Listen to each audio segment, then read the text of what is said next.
Dan langsung saja kita mulai debat calon presiden pemilu 2024. Dan pada sesi pertama kita akan mendengarkan visi misi dan program kerja masing-masing calon presiden 2024.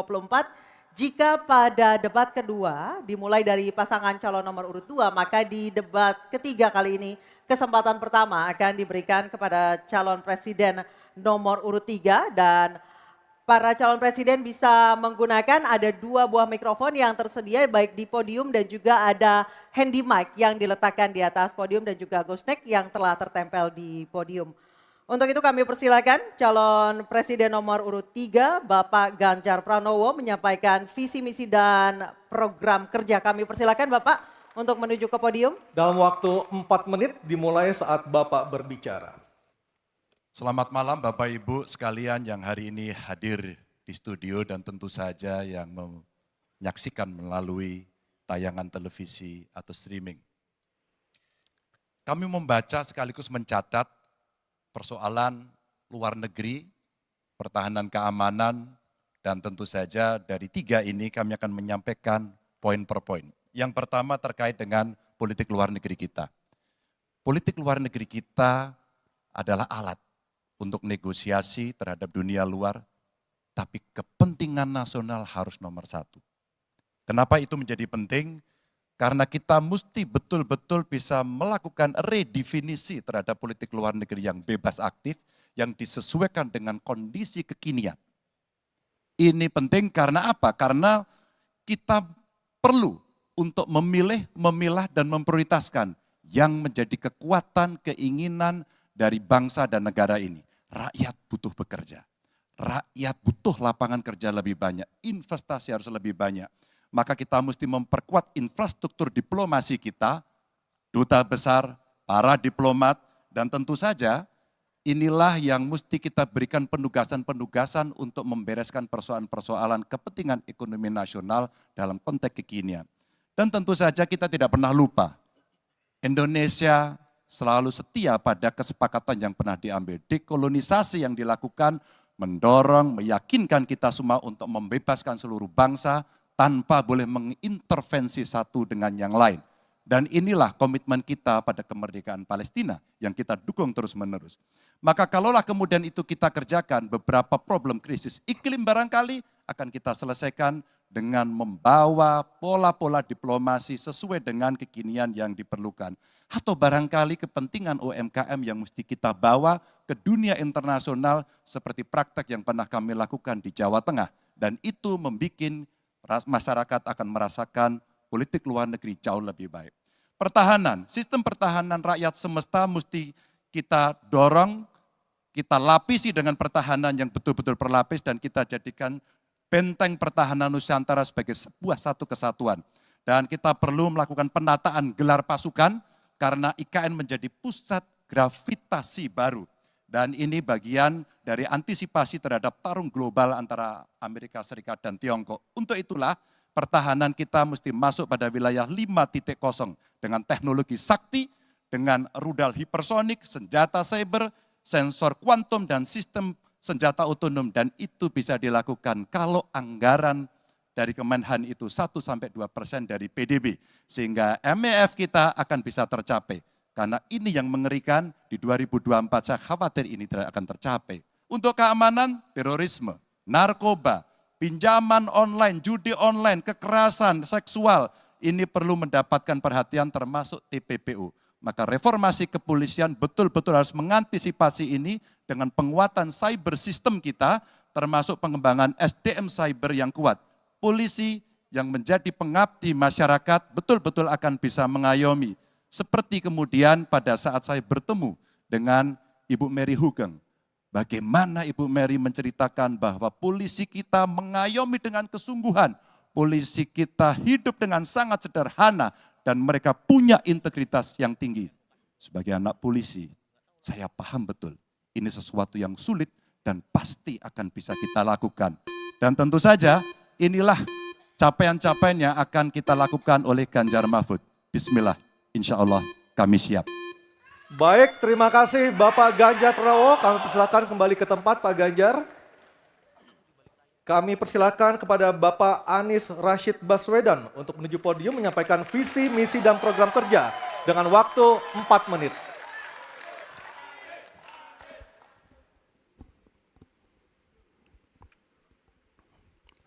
Assalamualaikum warahmatullahi wabarakatuh. Selamat malam dan salam sejahtera untuk semuanya. Bapak Ibu sekalian, saudara-saudara sebangsa setanah air yang saya hormati, yang saya cintai. Ketika kepercayaan dari Ibu dan Bapak saudara sekalian diberikan kepada kami, maka kami insya Allah akan mengembalikan posisi Indonesia menjadi pelaku utama di dalam konstelasi global. Indonesia tidak hadir sebagai penonton, tapi Indonesia hadir sebagai penentu arah perdamaian, kemakmuran bagi seluruh bangsa di level global maupun di level regional. Kami merencanakan bagaimana kekuatan Indonesia, kekuatan kebudayaan, kekuatan kesenian, kekuatan ekonomi ikut mewarnai kancah dunia. Kita ingin film kita, seniman kita, kuliner kita, diplomati kita, para diaspora kita menjadi fenomena dunia, hadir mewarnai kancah internasional. Kita menginginkan dengan cara seperti itu, maka apa yang kita kerjakan di level dunia membuat Indonesia bisa menjadi tuan rumah di negeri sendiri sekaligus tamu mempesona di negeri orang. Dan Presiden menjadi Panglima Diplomasi Indonesia. Bukan hanya hadir dalam forum-forum, tapi hadir mewarnai, hadir serius memperjuangkan amanat, termasuk amanat terpenting, menghapuskan penjajahan di muka bumi. Bukan sekedar statement dalam upacara, tapi Presiden dan seluruh jajaran diplomasi bekerja keras untuk itu, khususnya untuk Palestina. Tapi dalam kenyataannya, kita bicara tentang pertahanan di sisi lain. Kita menghadapi tantangan yang tidak kecil. Dalam beberapa tahun terakhir ini, lebih dari 160.000 orang meninggal, bukan karena serangan militer, tapi karena serangan virus. HP kita, komputer kita, diserang oleh cyber attack. Lebih dari 800 juta cyber attack. Perdagangan manusia, perdagangan anak. Bagaimana perempuan, anak-anak menjadi korban, lebih dari 3.000 orang. Dan narkoba menyerbu Indonesia. 4,8 juta orang terpapar narkoba. Keluarga-keluarga kita menderita karena narkoba ini. Dan itu pedih sekali. Itu tingkat keluarga. Pencurian ikan, pencurian pasir, itu menandakan bahwa kita kebobolan. Dan lebih jauh lagi, ironisnya, Kementerian Pertahanan menjadi kementerian yang dibobol oleh hacker di 2023. Sebuah ironi, karena itu kita ingin mengembalikan.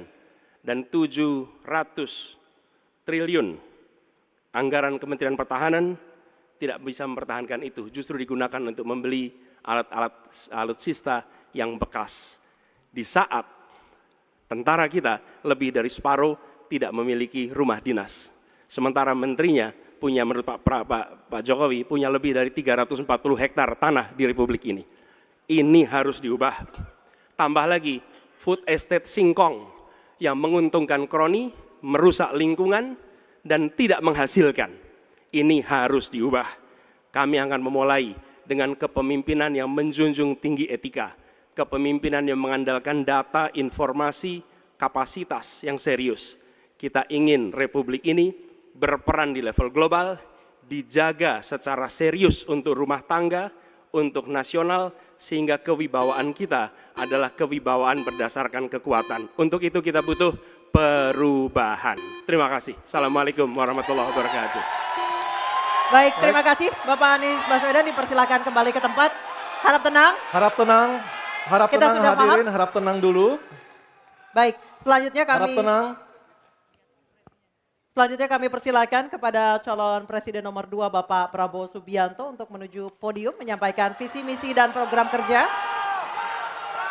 Harap tenang, ada waktunya. Harap tenang. Waktu Anda 4 menit dimulai ketika Bapak berbicara, silakan. Bismillahirrahmanirrahim. Assalamualaikum warahmatullahi wabarakatuh.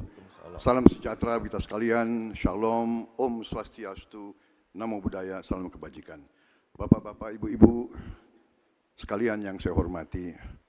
Malam ini kita membicara tema-tema yang sangat penting, pertahanan, hubungan internasional, geopolitik, globalisasi, keamanan. Dengan demikian, kita kembali kepada dasar kita, tujuan nasional yang tercantum dalam Undang-Undang Dasar kita, dalam pembukaan Undang-Undang Dasar 1945, tercantum sangat tegas bahwa tujuan nasional kita yang pertama adalah melindungi segenap bangsa Indonesia dan seluruh tumpah darah Indonesia. Jadi, fungsi dari negara yang pertama adalah melindungi, berarti pertahanan. Saudara-saudara, kita memahami negara kita sangat besar, sangat kaya, ratusan tahun negara-negara dari jauh datang ke Nusantara ini untuk intervensi, untuk mengganggu, untuk adu domba, dan untuk mencuri kekayaan kita. Sampai kita merdeka, kita pun harus berhadapan dengan kekayaan alam kita diambil dengan murah. Karena itu, untuk kita menjadi negara makmur, untuk kita menjadi negara sejahtera, untuk rakyat kita hidup layak, punya pekerjaan layak, kita harus menjaga kekayaan kita. Kita harus menjaga dan habis itu kita harus mengelola kekayaan kita.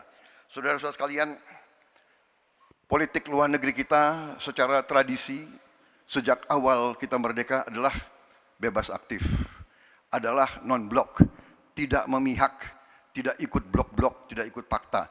Ini akan saya teruskan. Dengan hubungan baik dengan semua kekuatan, kita bisa mengamankan kepentingan nasional kita. Saudara-saudara sekalian, 1000 kawan terlalu sedikit, 1 lawan terlalu banyak. Kita akan menjalankan politik tetangga baik. Saudara-saudara sekalian, kita bertekad harus punya pertahanan yang kuat. Mungkin ada yang asal bicara tanpa data, ya kan? Mungkin didorong oleh ambisi yang menggebu-gebu sehingga tidak objektif.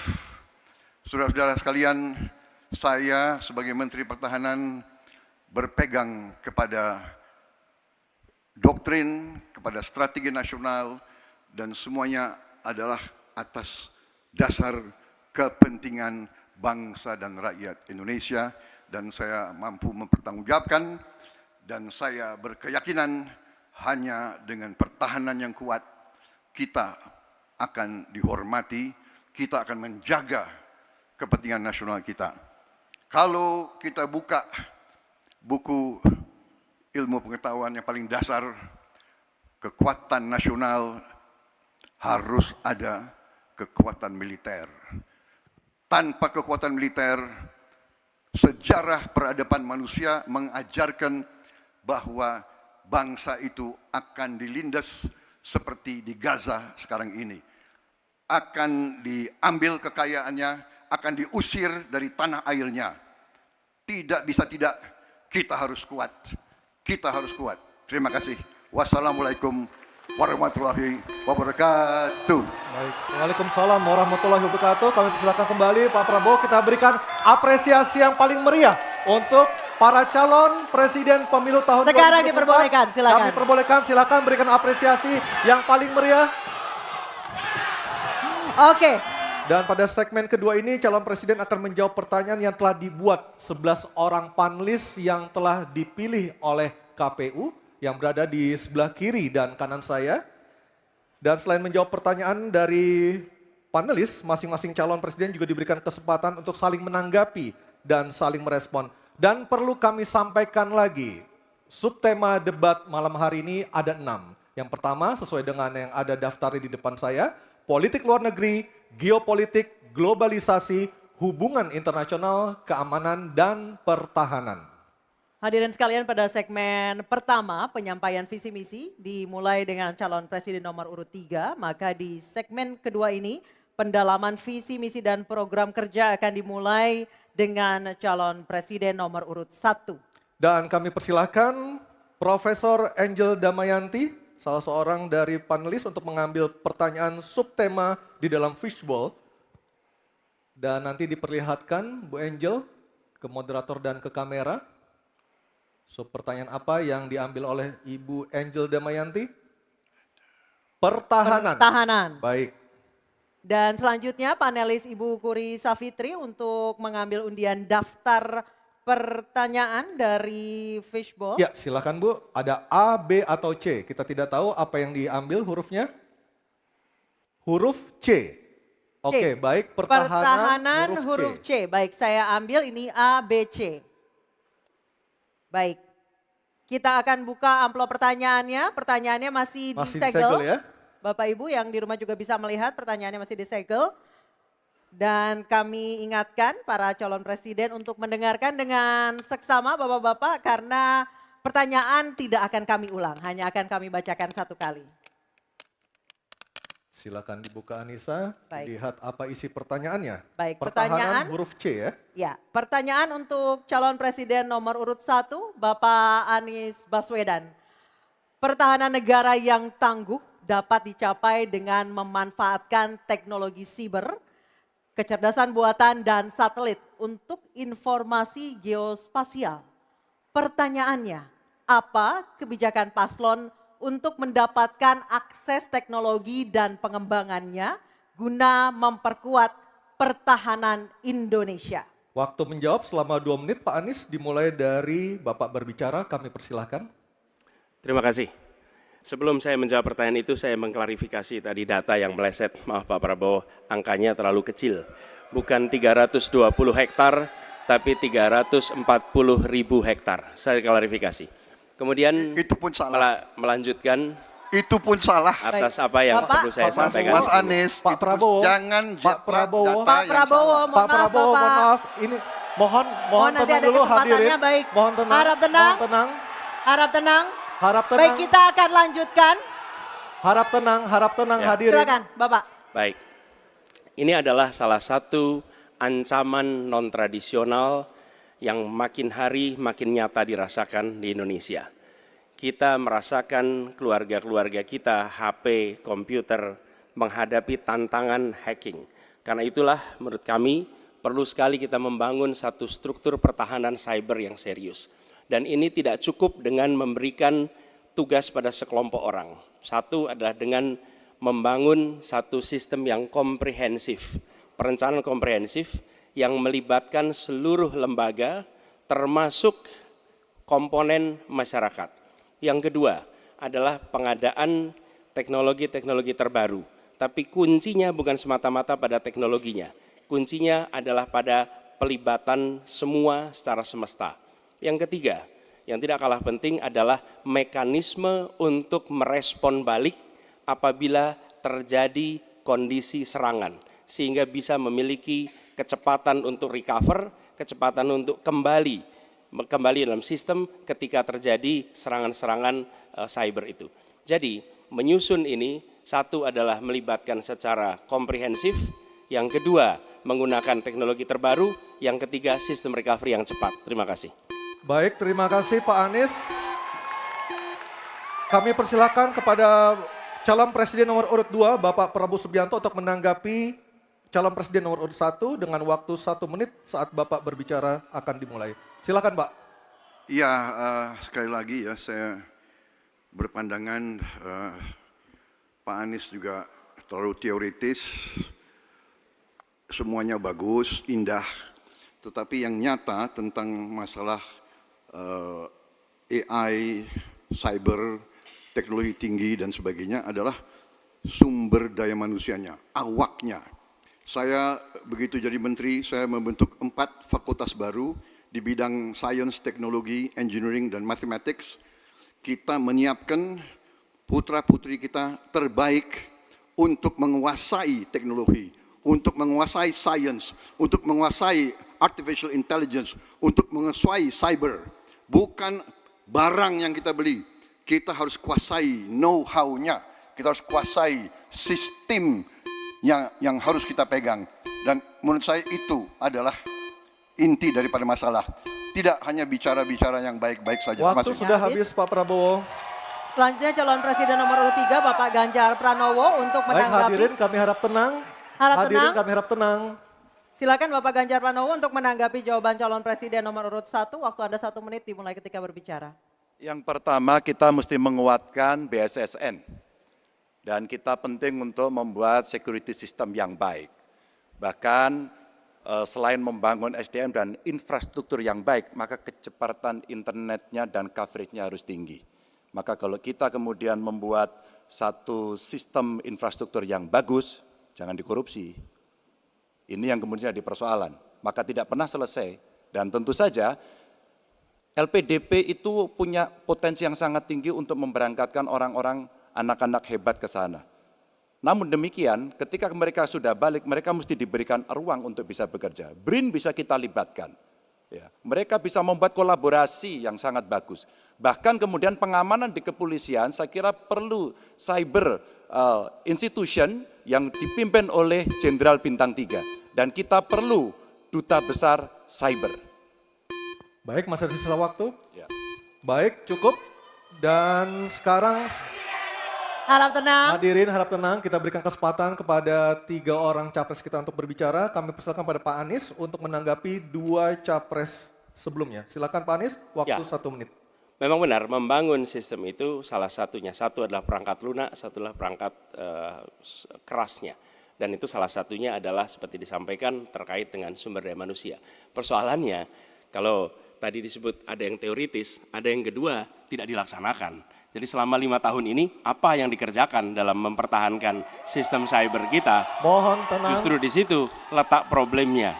Jadi ketika anggaran yang begitu besar dialokasikan justru bukan untuk mempertahankan yang hari ini menjadi serangan paling modern yang terjadi. Ini adalah ancaman yang paling nyata dan dirasakan di seluruh keluarga, bukan hanya di sektor pemerintahan.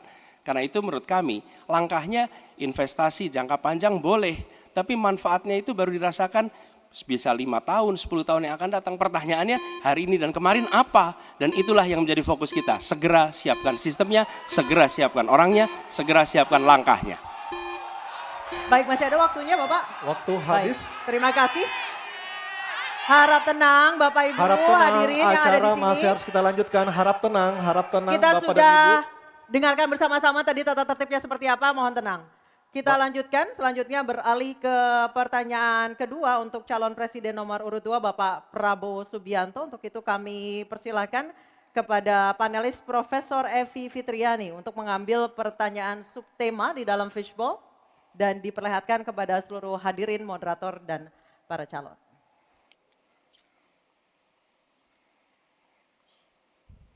Tema apa yang diambil oleh Ibu Evi? Kita lihat bersama-sama. Hubungan Internasional. internasional. Baik, saya akan mengundang Ketua Panelis Profesor Hikmahanto Juwana untuk mengambil undian daftar pertanyaan dari fishbowl di sebelah kiri saya. Silakan Profesor Hik. A, B, atau C? Subtemanya hubungan internasional. C. Hubungan internasional C. Oke. Baik, kita Saya akan ambil. lihat hubungan internasional C. Ya, Baik, terima silakan kasih. Anissa. Masih tersegel. Masih tersegel dengan rapi. Bapak Ibu bisa melihat masih tersegel dengan rapi. Kita akan buka amplop pertanyaan sesuai dengan undian. Kami ingatkan kembali para calon presiden untuk mendengarkan dengan seksama karena pertanyaan tidak akan kami ulang. Pertanyaan untuk calon presiden nomor urut 2 Bapak Prabowo Subianto.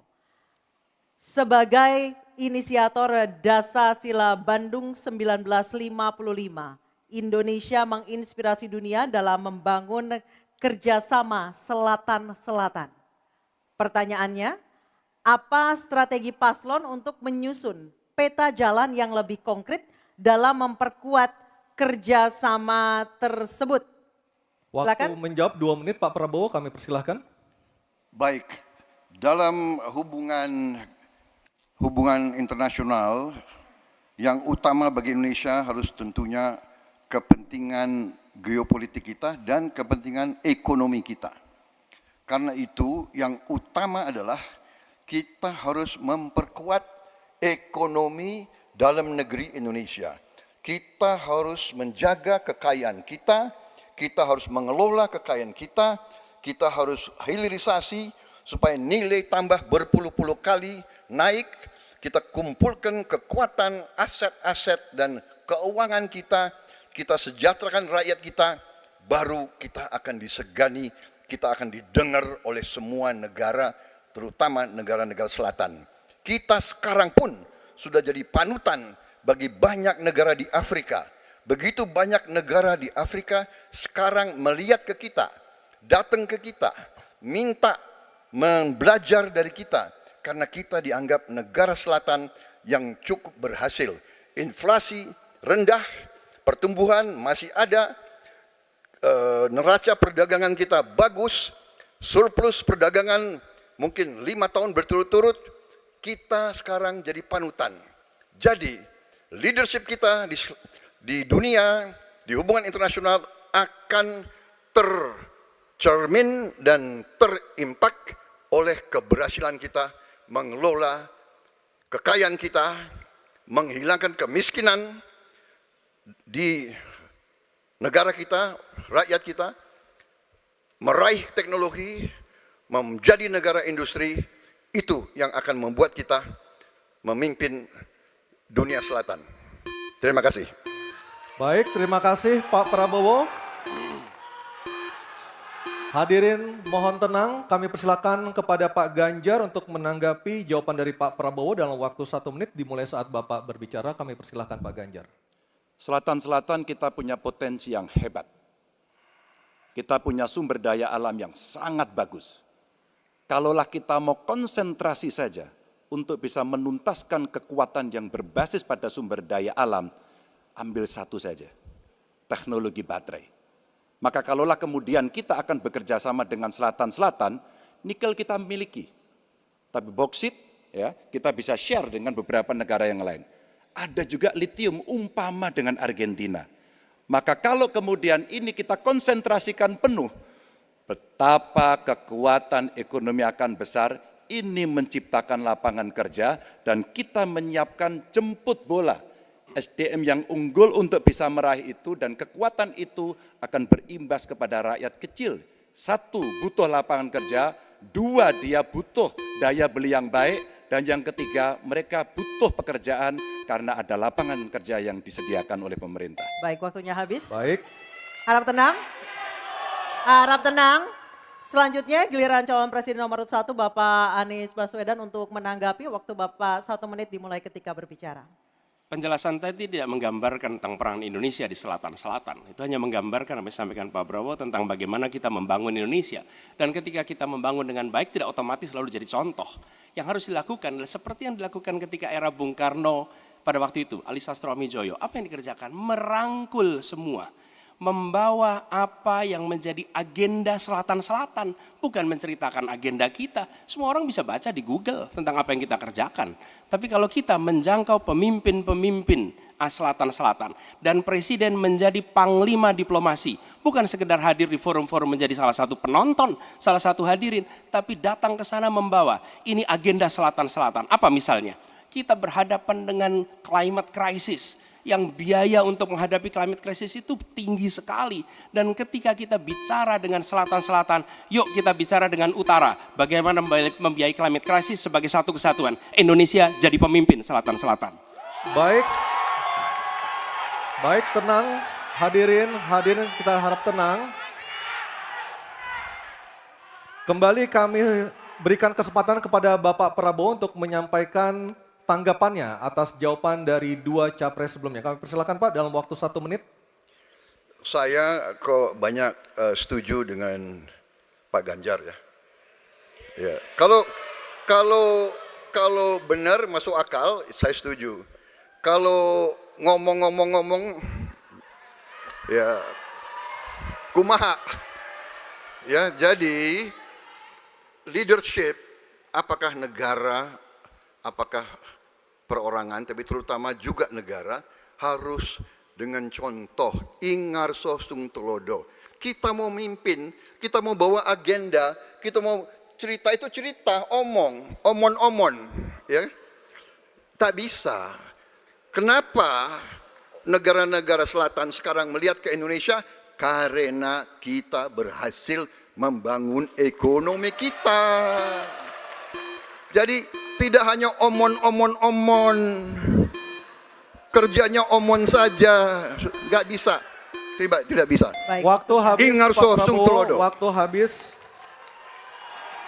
Baik, harap tenang dulu. Kita akan beralih ke berikutnya. Baik, selanjutnya. Hadirin, mohon kerjasamanya untuk tetap tertib.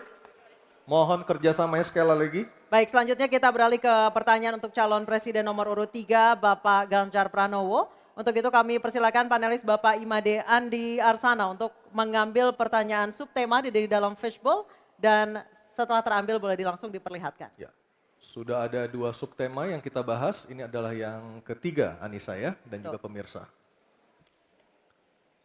Subtema apa yang diambil? Keamanan. Keamanan. Baik, untuk melengkapinya saya akan mengundang panelis Dr. Ian Montratama untuk mengambil undian daftar pertanyaan dari fishbowl di sebelah kiri saya. Kita akan lihat huruf apa yang diambil oleh Dr. Ian Montratama. Huruf C. Oke, keamanan huruf C, Anissa. Keamanan huruf C. Di Oke. depan, iya. C Masih tersegel. masih tersegel. Oke, silakan Aryo. Baik, saya buka keamanan huruf C.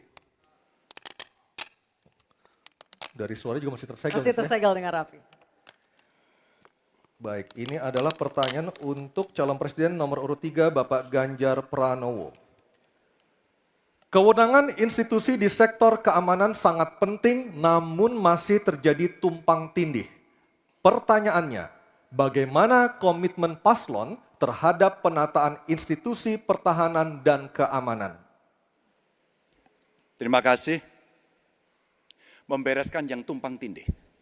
Dan itu harus dimulai dari pemimpin yang punya komitmen untuk membereskan. Siapa dia? Pemimpin tertinggi, Presiden. Maka kalaulah kemudian kita bicara pertahanan yang ada di laut, maka sekian lembaga yang ngurus laut mesti disatukan dalam sebuah wadah Coast Guard. Ketika kita bicara keamanan dan tumpang tindih, maka keamanan wilayahnya ada di kepolisian. Saya mengapresiasi umpama dalam konteks terorisme, 2023 relatif tidak ada. Kita berikan apresiasi itu kepada kepolisian. Ketika kemudian terjadi pada situasi belahan Indonesia yang lain yang membutuhkan, katakan bantuan dari TNI, maka disitulah kemudian on call mereka. Kami butuh bantuan, maka dibantu. Tapi pada sisi yang lain, pembenahan yang tumpang tindih ini, di daerah sebenarnya juga bisa disupport agar keamanan bisa berjalan dengan baik. Siapa mereka pelaksana di daerah? Forkompimda. Kita tidak pernah membiarkan situasi negara diurus oleh pusat saja. Kita mesti mengambil inisiatif karena peran-peran sampai tingkat lokal itu ada. Bahkan tokoh masyarakat, tokoh agama mesti kita lakukan. Maka seluruh yang tumpang tindih dari sisi regulasi, 1 perlu harmonisasi, 2 perlu sinkronisasi. Dan pada tingkat tidak ada keputusan, maka pemimpin tertinggi harus berani mengambil keputusan itu. Sehingga tumpang tindih yang selama ini selalu saja menjadi perdebatan yang tidak ada hentinya, maka diselesaikan di meja presiden. Dan itu saya kira sikap yang paling jelas untuk membereskan persoalan ini. Apapun dalam konteks eksekutif, maka pemimpin tertinggilah yang harus mengambil keputusan. Kecuali kita mesti berbicara dengan DPR, maka kita akan duduk bersama untuk membicarakan secara regulatif. Waktunya habis. Baik, terima kasih Pak Ganjar. Ada waktunya, harap tenang. Kami persilakan kepada calon presiden nomor 1, Bapak Anies Baswedan untuk menanggapi jawaban dari Pak Ganjar dalam waktu 1 menit. Kami persilakan Pak Anies. Menurut hemat kami harus dirumuskan apa tantangan dan ancaman keamanan Indonesia di tahun-tahun ke depan. Dengan itu dirumuskan, maka kita tahu apa ancamannya. Lalu dari situ kemudian kita lihat bagaimana badan-badan yang selama ini ada diatur untuk merespon atas tantangan itu. Kalau kita hanya menata ulang tanpa memikirkan apa ancaman barunya, maka kita tidak lebih dari sekedar menyelesaikan urusan organisasi. Yang sesungguhnya dibutuhkan adalah bagaimana organisasi itu diatur untuk merespon tantangan. Jadi nomor 1 rumuskan itu. Kemudian yang kedua, yang tidak kalah penting, libatkan semua unsur yang terbiasa di dalam menyusun ancaman tantangan organisasi. Sehingga kemudian penataan organisasi badan-badan bukan semata-mata karena selera pemimpin, tapi karena merespon atas ancaman itu. Dengan begitu, penataannya akan sesuai kebutuhan. Terima kasih. Waktu 1 menit sudah habis. Baik, terima kasih. Selanjutnya giliran calon presiden nomor urut 2, Bapak Prabowo Subianto. Hadirin kami harap tenang terlebih dahulu. Ada waktunya untuk menanggapi jawaban dari Capres nomor urut 3. Waktu Bapak 1 menit dimulai ketika berbicara. Baik ya, sekali lagi saya harus mengatakan, saya kok banyak sependapat dengan Pak Ganjar. Jadi benar tumpang tindih harus diselesaikan oleh pimpinan tertinggi dan itu saya kira bisa ya. Tapi benar saya juga harus mengatakan kita harus apresiasi prestasi TNI dan prestasi Polri dalam menjaga pertahanan keamanan, dalam mengatasi berbagai peristiwa-peristiwa yang pelik.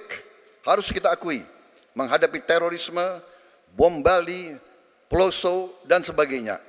Untuk itu, saya kira kalau saya dapat mandat, saya akan perbaiki kualitas hidup TNI, kualitas hidup Polri, memimpin supaya TNI dan Polri menjadi yang terbaik yang bisa kita bangun.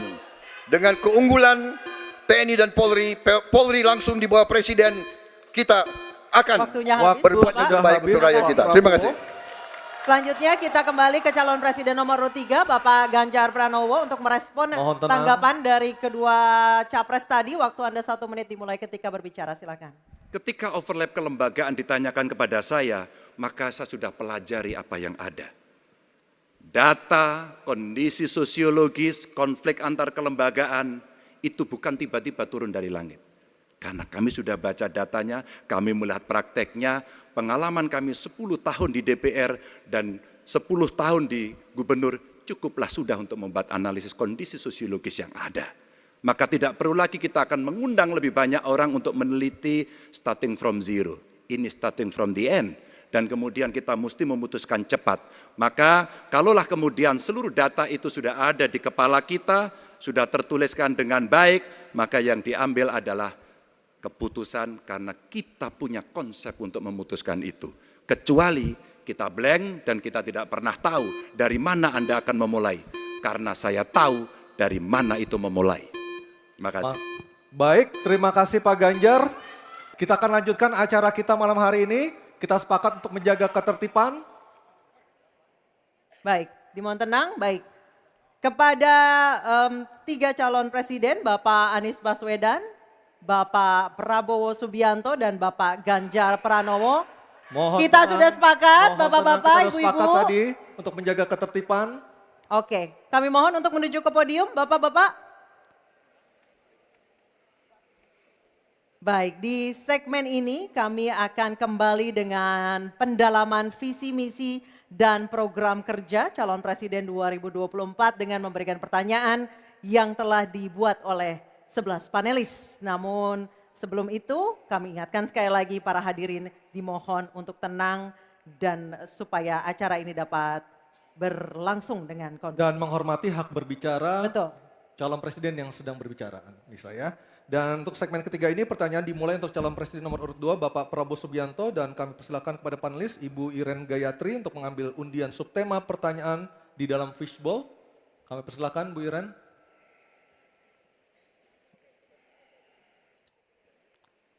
Tersisa 3 subtema lagi untuk segmen ini. Sudah ada keamanan, hubungan internasional, dan juga pertahanan. Ya. Diperlihatkan Ibu Iren. Politik luar negeri. Oke, baik. Politik luar negeri. Selanjutnya panelis Bapak Kusnanto Anggoro untuk mengambil undian daftar pertanyaan dari fishbowl dan mohon diperlihatkan huruf yang tertera. Huruf A, B, atau C yang akan dipanggil oleh Pak Kusnanto Anggoro. Silakan Pak Kus. Huruf C, politik luar negeri. Baik, saya Huruf akan C, ambil politik luar negeri. amplopnya.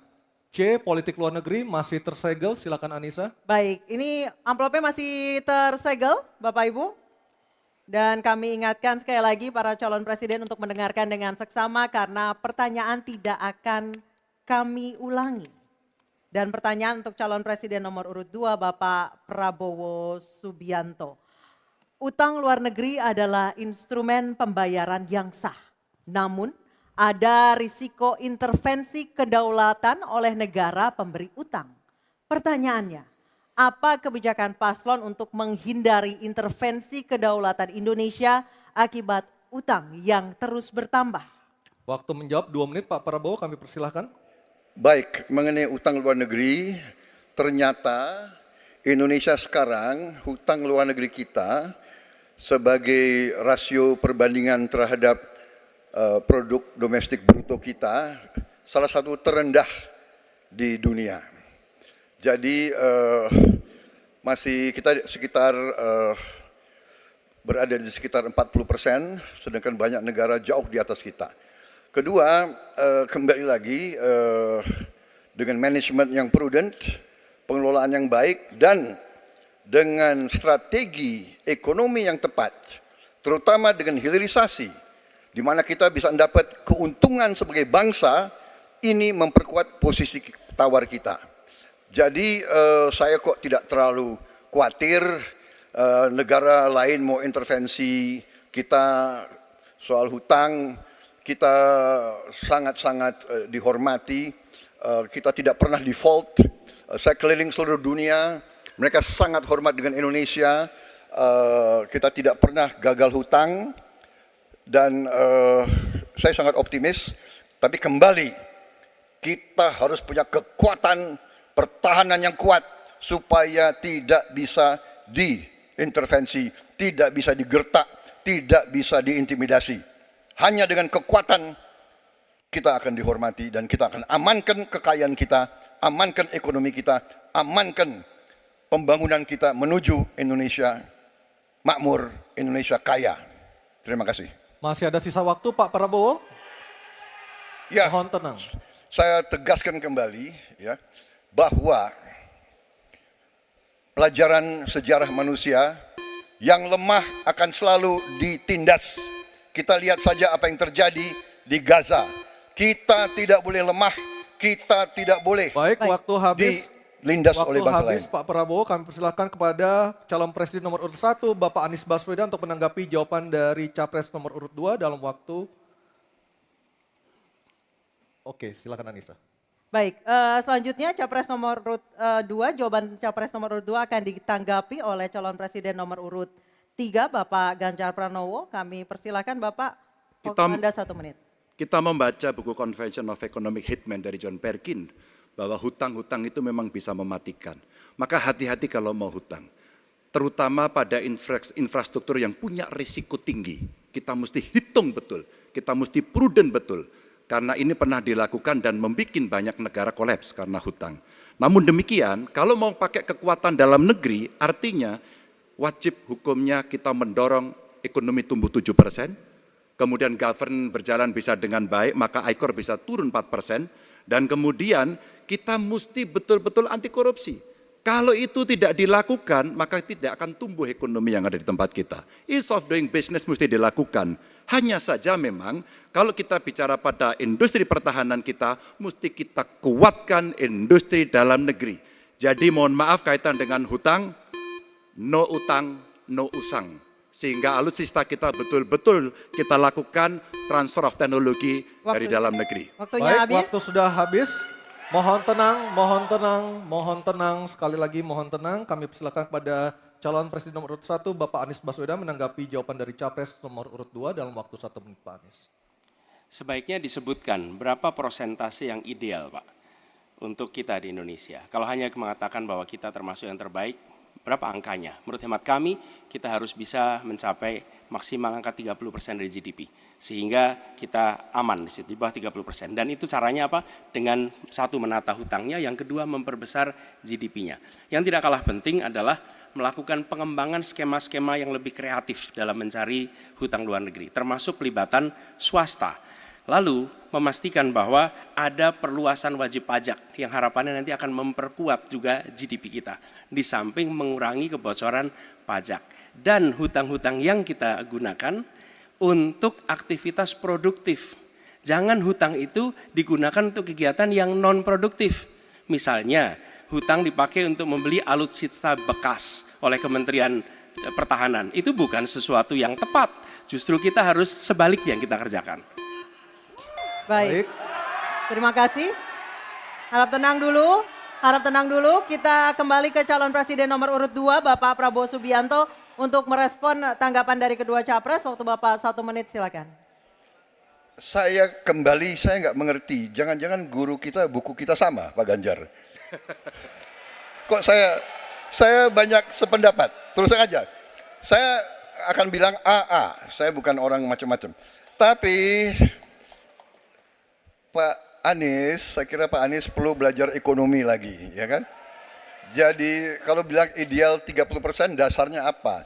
Yang di bawah kita itu Arab Saudi, Rusia, pokoknya negara-negara yang punya sumber alam yang luar biasa. Tetapi 40% ya salah satu terendah sekarang. Jadi kalau kita mau bangun industri, tadi saya setuju sebagian dari yang Bapak sampaikan. Oh iya, kenapa? Yang penting utang itu produktif. Itu saya setuju. Tapi kita bisa sampai 50%, tidak ada masalah. Kita tidak pernah default. Kita tidak pernah default. Kita dihormati di dunia. Baik. Terima kasih. Baik, terima kasih. Baik, kita beralih ke pertanyaan untuk calon presiden nomor urut 3 Bapak Ganjar Pranowo. Kami persilakan panelis Laksamana TNI Purnawirawan Profesor Dr. Marsetio mengambil undian sub pertanyaan kelima dalam fishbowl. Baik. Tinggal tersisa 2 pertanyaan lagi. Apa yang diambil oleh Pak Marsetio? Kita perlihatkan ke kamera, Pak. Geopolitik. Baik, geopolitik adalah subtema kelima.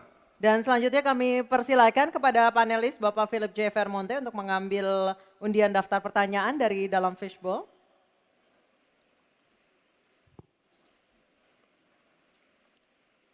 Huruf A. Geopolitik huruf A. Geopolitik Saya huruf ambil A. Baik. amplopnya, masih tersegel. Silakan Anissa. Baik, kita akan buka amplop yang tersegel ini. Subtema kelima yang harus dijawab adalah tentang geopolitik. Dan kami ingatkan kembali kepada calon presiden untuk mendengarkan dengan seksama karena pertanyaan tidak akan kami ulang. Dan pertanyaan untuk Bapak Ganjar Pranowo adalah konflik Laut Cina Selatan belum selesai dan Code of Conduct belum disepakati. Bahkan menjadi arena persaingan hegemoni Amerika Serikat dan Tiongkok. Pertanyaannya, apa inisiatif baru yang ditawarkan paslon agar Indonesia berkontribusi dalam mengelola konflik Laut Cina Selatan? Waktu menjawab 2 menit Pak Ganjar, kami persilahkan. Indonesia bukan claimant. Jadi sebenarnya kita punya banyak langkah untuk bisa kita lakukan. Yang pertama adalah kita evaluasi perjalanan selama ini bagaimana di Laut Cina Selatan tidak pernah selesai. Sudah dengan DOC, sudah dengan COC, 20 tahun lebih tidak pernah selesai. Maka usulan kami sangat jelas dan clear. Apa itu? Kesepakatan sementara. Kenapa kesepakatan sementara ini mesti kita dorong dan kita inisiatif agar kita bisa mencegah sesuatu yang tidak kita inginkan. Kita tahu persis, modernisasi peralatan di Tiongkok akan selesai di tahun 2027. Apa artinya? Kalau kita bicara One China Policy, maka seluruh dunia pasti akan mengakui bagaimana peran itu. Yang kedua, ketika kemudian peran itu menjadi kuat, maka bukan tidak mungkin cerita-cerita potensi terjadinya konflik dengan negara lain akan muncul. Mungkin perangnya tidak sampai ke Indonesia. Tapi pada sisi lain, kita bisa kena dampak. Yang berikutnya, bagaimana patroli bisa kita perkuat juga di wilayah Laut Cina Selatan. Maka kita butuh tanker-tanker terapung yang bisa dipakai untuk tentara-tentara TNI Angkatan Laut kita untuk bisa berpatroli. Sehingga logistiknya menjadi sangat murah. Tidak lagi kembali ke titik awal atau mereka bilang kami hanya pergi. Kalau kembali kami tidak bisa lagi karena logistik kami habis. Maka inilah titik-titik penting yang mesti kita dorong dan kita akan bisa membawa posisi inisiatif ini untuk membuat tadi yang saya sampaikan adalah kesepakatan sementara untuk menghindari potensi-potensi yang lainnya lebih tinggi. Kita akan meredam dengan cara itu. Terima kasih. Baik, terima kasih Pak Ganjar. Selanjutnya kami persilahkan. Mohon tenang. Harap tenang. Mohon tenang Bapak dan Kita Ibu sudah sekalian. sepakat di awal Bapak Ibu. Kami persilakan calon presiden nomor urut 1 Bapak Anies Baswedan untuk menanggapi jawaban dari capres nomor urut 3. Waktu Bapak 1 menit dimulai ketika berbicara. Jawaban Pak Ganjar tidak ada satu kata pun menyebut kata ASEAN. Padahal kata kuncinya di dalam menyelesaikan persoalan ini adalah ASEAN. Dan Indonesia negara terbesar di ASEAN, pendiri ASEAN.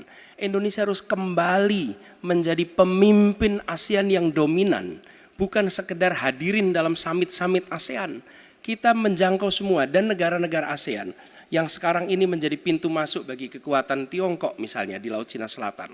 Apakah itu Laos, apakah itu Myanmar sekarang, itu akan menjadi bagian dari kesepakatan ASEAN terhadap wilayah Laut Cina Selatan.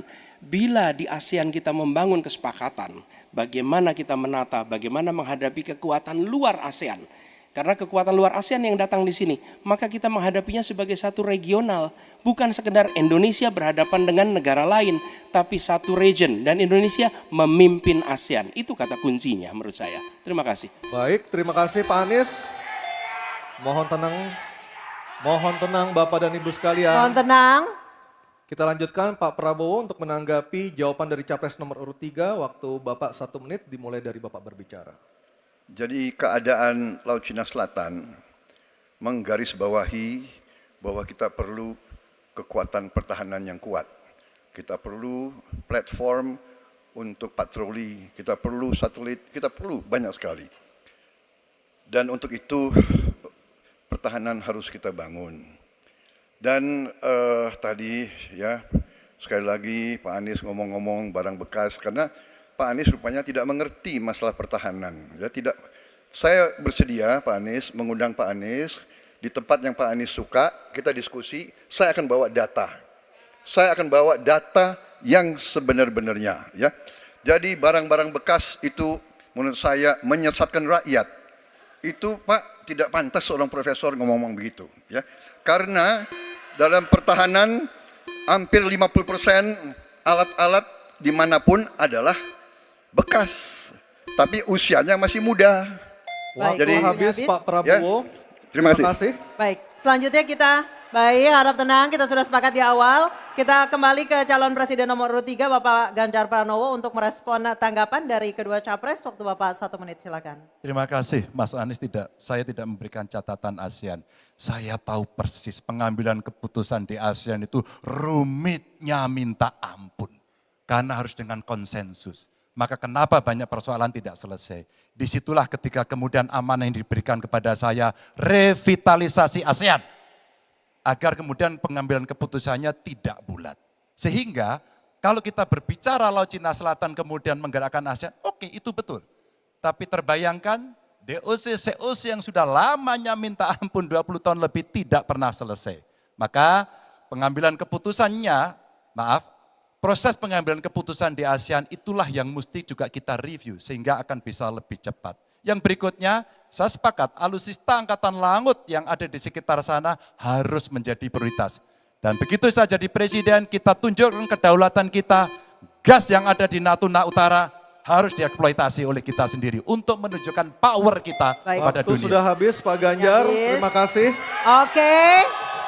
Mohon tenang, masih ada satu sub pertanyaan lagi yang harus dijawab oleh ketiganya pada sesi ini, pada segmen ini. Kami beralih ke pertanyaan untuk calon presiden nomor urut 1, Bapak Anies Baswedan, dan kami persilakan kepada Profesor Dr. Widya Setiabudi Sumadinata untuk mengambil undian pertanyaan subtema. Silakan Pak Widya. Ini adalah yang terakhir. Yang ke-6. Yang diambil oleh Pak Widya, subtemanya adalah globalisasi. Baik, globalisasi subtemanya. Baik, selanjutnya kami kembali persilakan panelis Ibu Kuri Maharani Savitri untuk mengambil undian daftar pertanyaan dari dalam fishbowl dan memperlihatkannya kepada moderator dan juga kepada hadirin serta kepada para capres. C.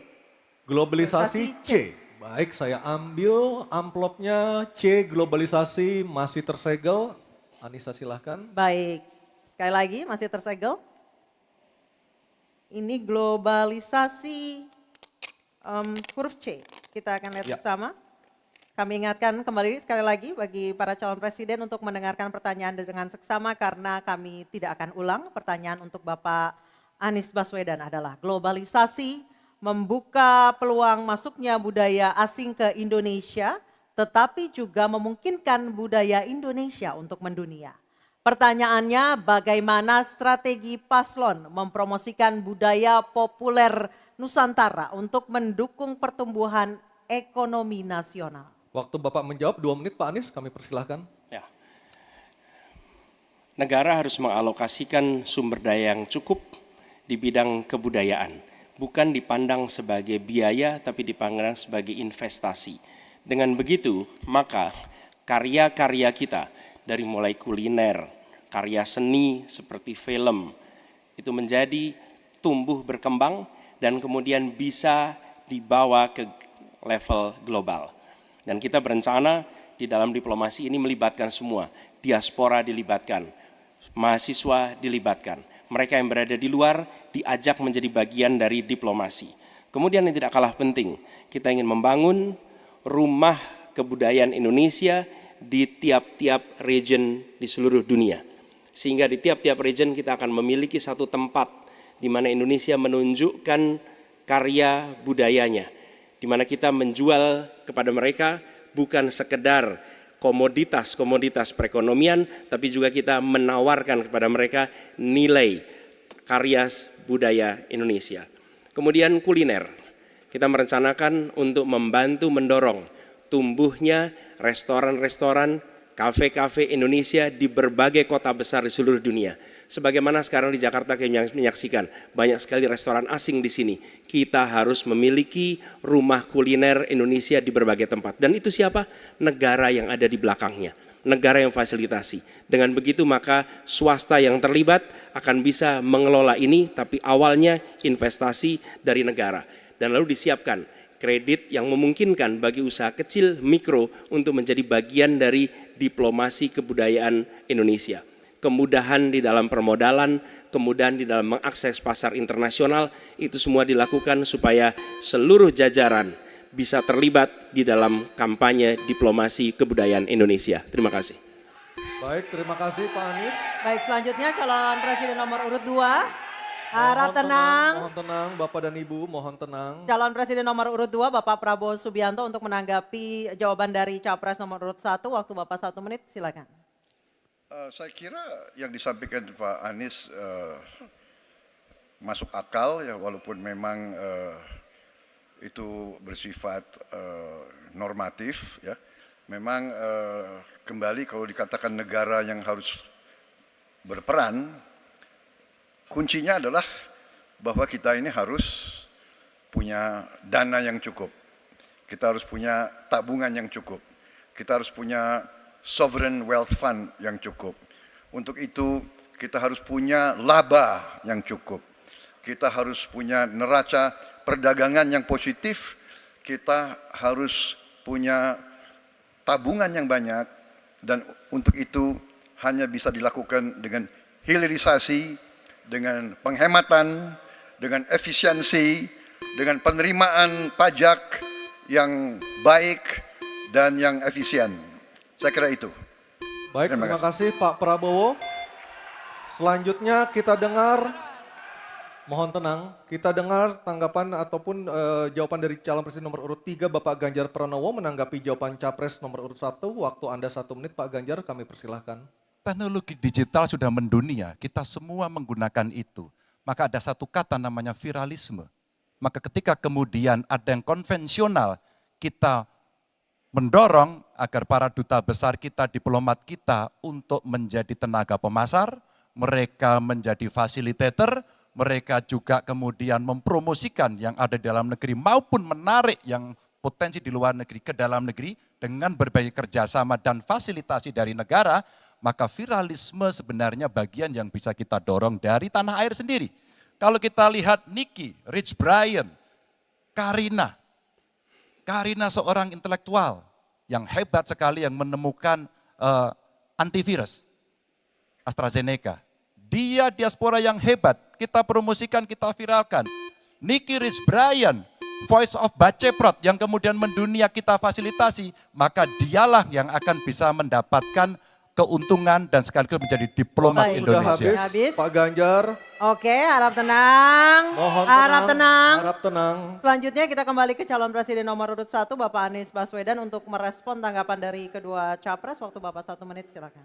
Terima kasih, kami bersyukur sekali bahwa Bapak-Bapak berdua sepaham dengan apa yang kami gagas. Dan ketika kami ditugaskan sebagai Presiden Republik Indonesia, sebagai Panglima Diplomasi, maka setiap kegiatan ke luar negeri adalah bersama dengan delegasi kebudayaan, delegasi seni. Dan datang ke pusat-pusat kegiatan kebudayaan, kesenian di negara-negara yang dikunjungi. Bukan hanya datang rapat lalu pulang, tapi datang di sana menemui aktivitas-aktivitas kesenian, kebudayaan, sehingga mereka pun menyadari bahwa Indonesia ini negeri yang kaya budayanya. Karena setiap presidennya datang, dia membawa delegasi kebudayaan, ditunjukkan di sana, bukan datang rapat, ikut lalu pulang. Dan dengan cara seperti itu, maka dunia akan menyaksikan. Ingat, setiap presiden datang sebuah negara, seluruh media di negara itu memperhatikan. Itu kesempatan luar biasa untuk mempromosikan Indonesia, dan itu yang kami kerjakan di samping yang sudah kami lakukan, kami katakan tadi. Terima kasih. Baik, terima kasih Pak Anies, Pak Ganjar, dan Pak Prabowo. Baik, jawaban pertanyaan akan ditanggapi oleh capres penanya dan selanjutnya akan direspon kembali oleh calon presiden yang menjawab. Sebelumnya kepada para calon presiden 2024 mohon diingat untuk melakukan tanya jawab sesuai tema debat pada malam hari ini, yakni pertahanan, keamanan, hubungan internasional, globalisasi, geopolitik, dan politik luar negeri. Dan jika menggunakan singkatan atau terminologi, maka wajib untuk memberikan penjelasan dari pertanyaan yang dimaksud. Sepakat ya? Baik, kita Mohon sepakat. tenang, mohon tenang. Dan kesempatan pertama di segmen ini kami berikan kepada calon presiden nomor urut 3 Bapak Ganjar Pranowo untuk bertanya kepada calon presiden nomor urut 1 Bapak Anies Baswedan. Waktu Pak Ganjar 1 menit dimulai saat Bapak berbicara. Mas Anies, anggaran pertahanan belum ideal. Tadi saya sampaikan kita perlu 1-2% dari PDB. Sekarang masih 0,78%. Ini data. Untuk beli alutsista masih harus ngutang dan utang kita di 2023 naik dari 20,7 miliar dolar menjadi 25 miliar dolar.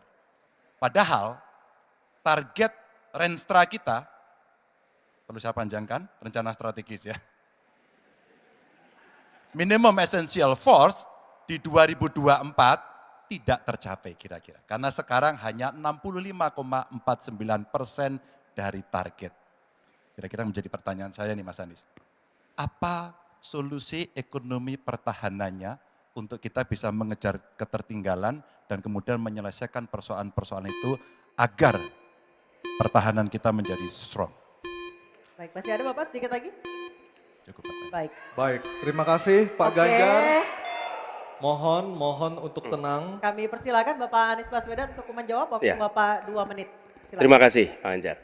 Jadi terkait dengan anggaran pertahanan, seperti tadi disampaikan kita masih di bawah. Kalau tadi disebutkan 0,78, kami memandang memang perlu sampai dengan 1-1,5% yang kita butuhkan.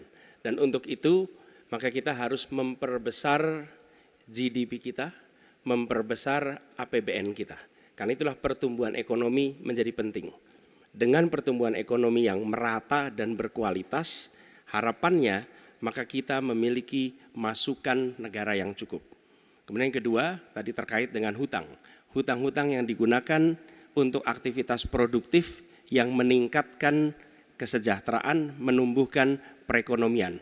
Itu juga salah satu cara untuk memperbesar APBN kita dengan adanya pendapatan ini. Yang ketiga adalah bagaimana pajak kita diperluas basisnya, ditingkatkan efektivitasnya. Lagi-lagi untuk meningkatkan pendapatan. Namun yang tidak kalah penting adalah memastikan bahwa praktek-praktek koruptif yang membuat anggaran terserap tidak secara optimal itu ditiadakan. Dengan begitu, maka porsi yang kita miliki untuk sektor pertahanan akan bisa kita alokasikan. Tanpa kita memiliki anggaran yang cukup, maka alokasi di sini menjadi berat. Dan bila kita melakukan pembelanjaan, maka kami membayangkan justru menggunakan kekuatan sendiri. Kalaupun ada dalam bentuk hutang, maka itu satu paket dengan belanja senjatanya, belanja alutsistanya, sehingga itu menjadi satu kesatuan dan meniadakan praktek-praktek middleman di dalam penyelenggaraan alutsista seperti peraturan perundangan yang mengharuskan itu G2G atau langsung dengan korporasi yang membuatnya. Jadi kami melihat dengan cara seperti itu meningkatkan alokasi itu satu hal, mengefisienkan itu hal berikutnya yang harus kita kerjakan. Terima kasih. Baik, waktu sudah habis. Pak Ganjar, kami persilakan untuk menanggapi Harap tenang. pernyataan dari calon presiden nomor urut 1. Waktunya 1 menit, Pak Ganjar, kami persilakan. Ya, ternyata jawaban saya dapat bonus. Sebenarnya saya ingin membahas yang soal pertahanan dan alutsistanya, tapi oke. Saya kira terima kasih atas jawabannya. Saya ingin menyatakan dengan jelas, maka pertumbuhan ekonomi 7% wajib. Alokasi 1-2% PDB menurut saya menjadi keharusan agar kuat. Dan belanja alutsista kita ini harus jadi investasi pertahanan kita. Tanknya dibuat di Pindad, helinya di PT DI, fregatnya ada di PT PAL, sibernya ada di PT LEN. Maka kalau kemudian itu bisa kita optimalkan betul-betul, rasa-rasanya apa yang ingin kita capai dari minimum essential forces-nya akan tercapai. Kalau kita lihat di 2024 yang rasa-rasanya agak berat bisa dicapai, maka saya khawatir makin mundur, tidak ajak dalam perencanaan, ini menyulitkan.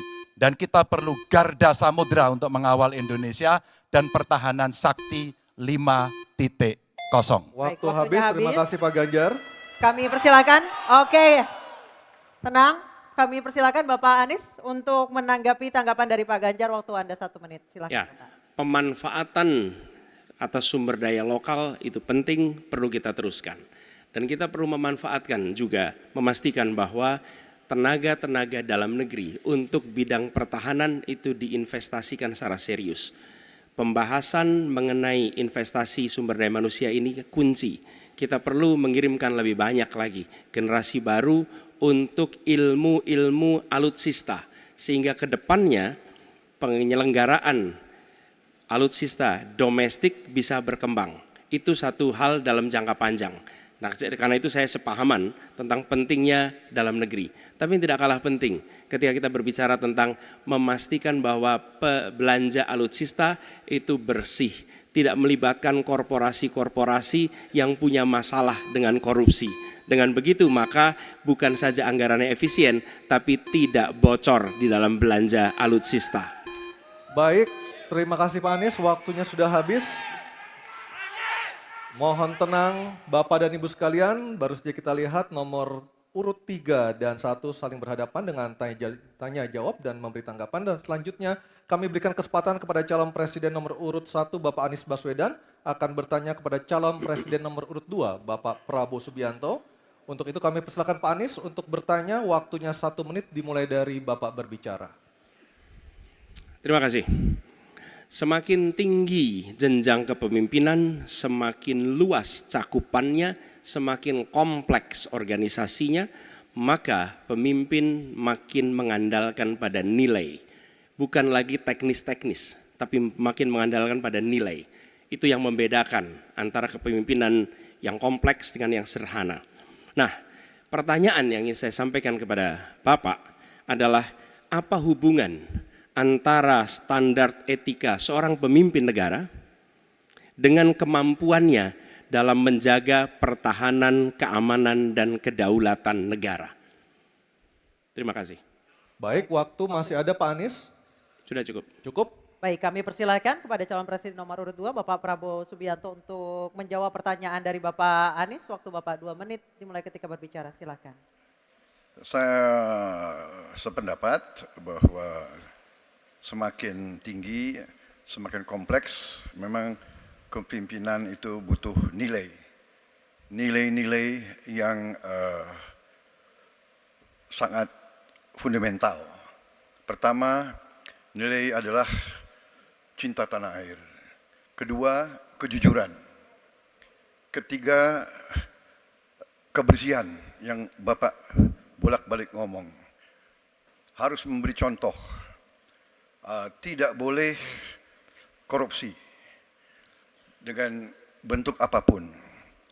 Jadi saya sependapat harus ada kepemimpinan berdasarkan nilai. Ya. Jadi hubungan dengan etik benar. Ya, kita harus beretik dengan benar. Ya, jujur. Apa yang kita katakan itu ya yang ada di hati kita. Jangan lain di mulut, lain di hati. Dan harus cinta tanah air. Pertahanan ini sakral bagi kita. Ini menyangkut keselamatan kita. Jangan karena ambisi pribadi kita menghasut dan menyesatkan rakyat. Itu etik yang tertinggi. Saudara Profesor Anies Baswedan. Itu etik yang tertinggi. Kebersihan jiwa, kejujuran, kesetiaan kepada rakyat. Sekali lagi, jangan karena ambisi pribadi kita menyesatkan rakyat, kita menghasut rakyat, kita membahayakan pertahanan keamanan rakyat. Kasihan prajurit-prajurit yang sedang berjuang untuk menjaga kita. Polisi-polisi yang menjaga kita, kasihan. Kalau ada calon-calon pemimpin yang kerjanya hanya menghasut saja. Waktu habis, terima kasih Pak Prabowo. Mohon tenang. Bisa tenang dulu Bapak Ibu, bisa tenang dulu. Oke, Mohon bisa tenang dulu. Baik, kita lanjutkan kepada Bapak Anies Baswedan menanggapi jawaban dan pernyataan dari Capres nomor urut 2 Bapak Prabowo Subianto. Waktunya 1 menit, silakan Pak Anies. Ketika dikatakan bahwa standar etika yang dipegang adalah tinggi, memang menjadi presiden, panglima tertinggi harus memiliki standar etika yang amat tinggi. Itu harus. Karena dia akan mengambil keputusan, mengerahkan pasukan, dan ketika harus bertempur ada korban nyawa, itu keputusan-keputusan etika. Tapi dalam kenyataannya Pak, ketika Bapak memimpin di Kementerian Pertahanan, banyak orang dalam pengadaan alutsista, PT Teknologi Militer Indonesia, Indonesia Defense Security, lalu orang dalam pengelolaan food estate, lalu ada kejadian-kejadian di mana kita semua menyaksikan ketika ada pelanggaran etika dan Bapak tetap jalan terus dengan cawapres yang melanggar etika. Artinya ada kompromi atas standar etika. Standar etika ini fakta. Ini fakta. Dan kemudian dalam pidato Bapak mengolok-olok tentang penting etika. Saya tidak tega untuk mengulanginya. Pertanyaannya, apa penjelasan Pak Prabowo soal itu semua? Baik, waktu habis. Oke, harap tenang dulu, kita lanjutkan acaranya. Kami persilakan Bapak Prabowo untuk menanggapi pernyataan Bapak Anies Baswedan. 1 menit, silakan Bapak. Jadi, saudara-saudara, semua data yang saudara ungkapkan itu keliru semua. Jadi saya bersedia kita duduk, kita buka-bukaan, ya. Mau bicara food estate, mau bicara apa PT Teknologi Militer Indonesia, kita buka, iya kan? Jadi di mana masalahnya? Nah, saudara bicara etik-etik, ya kan? Saya tuh keberatan karena saya menilai, maaf ya, karena Anda desak saya terus terang aja saya menilai Anda tidak pantas bicara soal etik. Itu saja. Saya merasa bahwa Anda itu posturing, ya. Anda tuh menyesatkan. Itu aja, ya. Saya boleh berpendapat kan?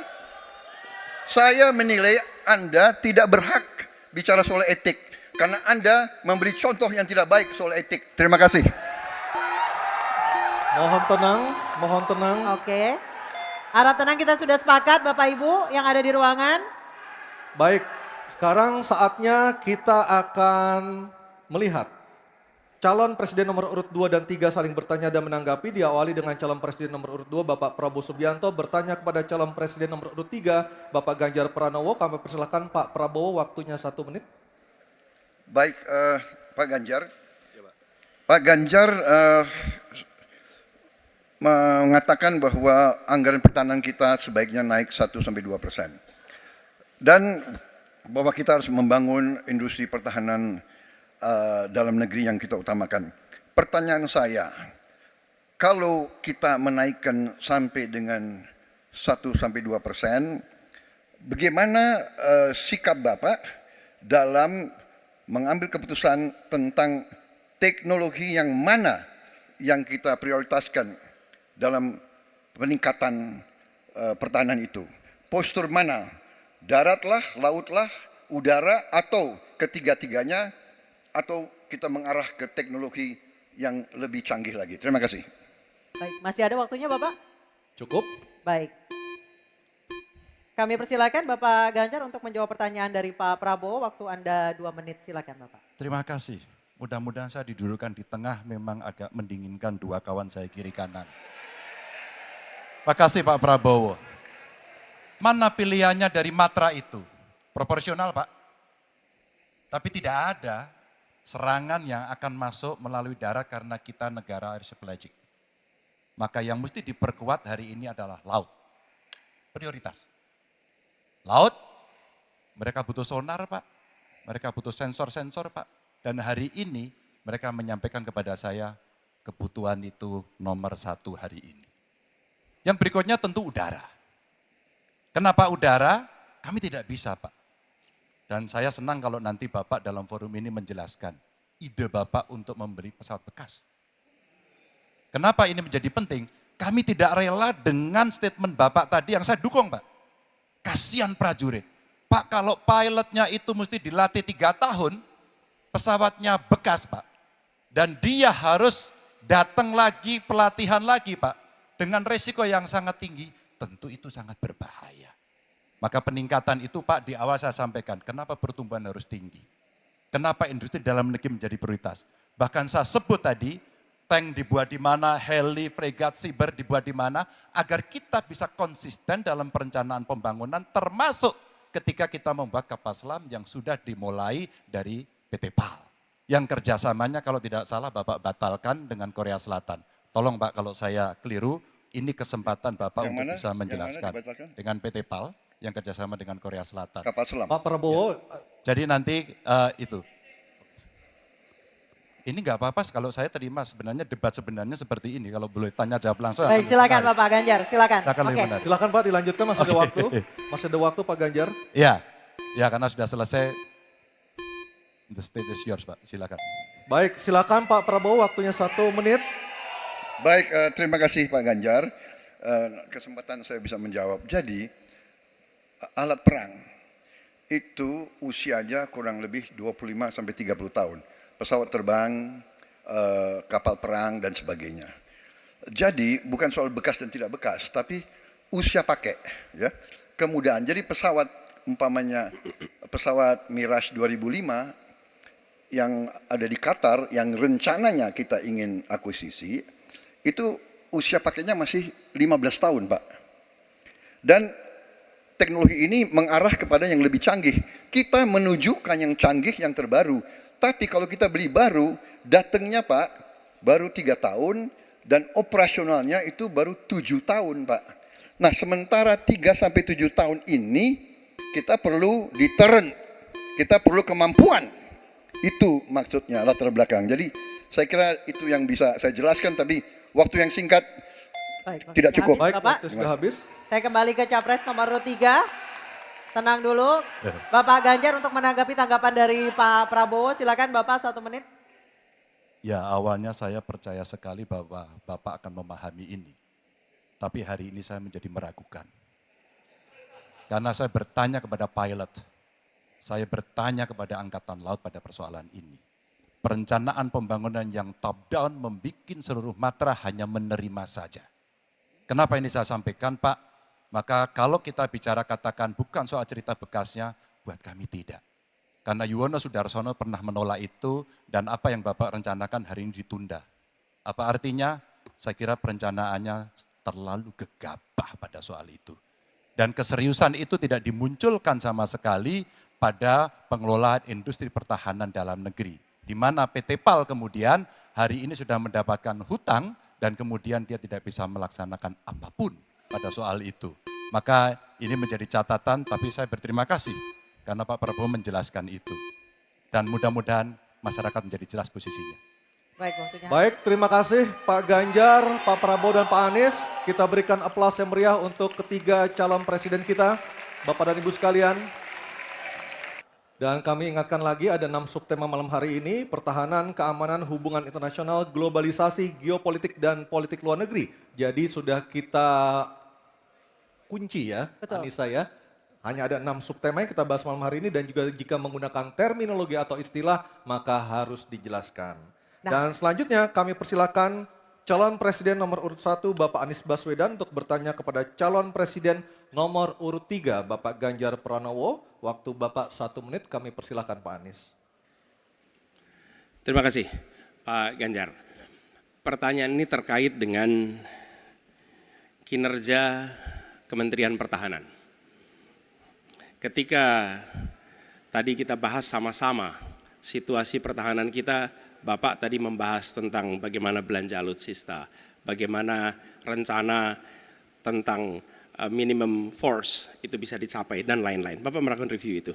Nah, di sisi lain Bapak juga waktu itu pernah memberikan penilaian atas kinerja penegakan hukum di Indonesia. Bapak beri skor 5 atas kinerja hukum di Indonesia. Pertanyaannya sekarang, terkait dengan pertahanan, berapa skor yang Bapak berikan atas kinerja Kementerian Pertahanan yang dipimpin oleh Bapak Prabowo? Silakan Pak Ganjar. Baik, masih ada waktunya Pak Anies? Cukup Pak Anies? Cukup. Baik. Baik, langsung saja kami persilakan Pak Ganjar untuk menjawab pertanyaan dari Pak Anies. Waktu Bapak 2 menit dimulai ketika berbicara, silakan. 5 juga. Saya punya datanya dan kemudian akan saya sampaikan. Maka di meja saya sudah saya siapkan data satu persatu. Namun demikian Mas Anies, tentu saja ada yang ingin saya sampaikan dari apa yang tadi sudah saya utarakan.